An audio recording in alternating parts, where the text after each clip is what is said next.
আসসালামু আলাইকুম। এই হিন্দু সাধু বাবাটা মুসলমানকে নিয়ে কি বললেন? ভিডিওটা ফুল দেখে আসেন, মতামত কমেন্টে জানাবেন। তিন রকমের ধর্মের লোক বেশি আছে, খ্রিস্টান, ইসলাম আর হিন্দু।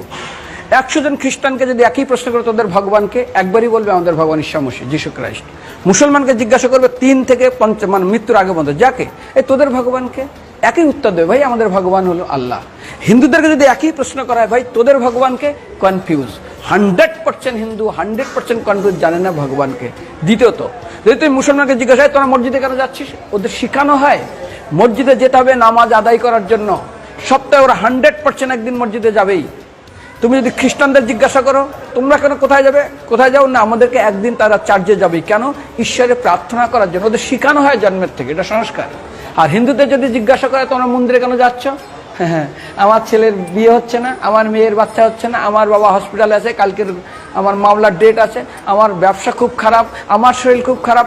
99.99 হিন্দু জানে না মন্দিরে কেন আসা উচিত, তাদের ভগবানকে মৃত্যুর পরে কোথায় যাবে। মুসলমানকে জিজ্ঞাসা করবে মৃত্যুর পর কোথায় যাবে, বলবে ভাই নামাজ রোজা যদি না করি দোজকে যাব, অর্থাৎ নরকে যাব। যদি হিন্দুদেরকে জিজ্ঞাসা, ওদেরকে বলবে আর যদি করো নামাজ রোজা করি তাহলে বেহেশতে স্বর্গে যাব। যদি খ্রিস্টানদেরকে জিজ্ঞাসা করো, এই তোমরা যদি আমরা ঈশ্বর আরাধনা করি হেল অর্থাৎ নরকে যাব। যদি বলা হয় যদি করো ঈশ্বর আরাধনা তাহলে তোমরা হেভেন স্বর্গে যাব। আর হিন্দুদেরকে বলে যে তোমরা মরার পরেই 99% হিন্দু এটাই বলে, মিথ্যাই বলে, আমার বাবার সাজ্ঞানে স্বর্গে গিয়ে বসেছে। তোর বাবা কি জমি কেনা আছে নাকি স্বর্গে?